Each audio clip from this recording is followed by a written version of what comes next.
তাকে সালমাকে ডেকে নিয়ে আয়। ও যদি সত্যি সত্যি এই ভিখারি বাচ্চাকে ভালোবাসি থাকে আমি দুজনে কেটে ওদের ভাসি দেবো। ঠিক আছে দাদা। ভাবি, সালমাকে দাদা ডাকছে। কেন?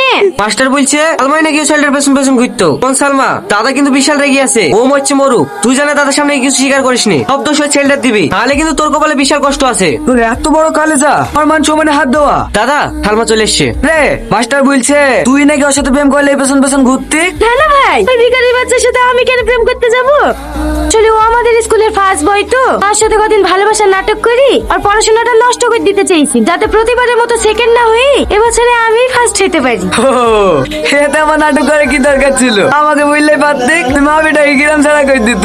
এই আজ সকাল হওয়ার আগে তো ছেলে খেলে এই গ্রাম ছেড়ে চলে যাবি। তোদেরকে জানে এই গ্রামে না দেখি। ঠিক আছে প্রধান সাহেব, আমরা আজকে এই গ্রাম ছেড়ে চলে যাবো আর কোনোদিন এই গ্রামে ফিরে আসবো না।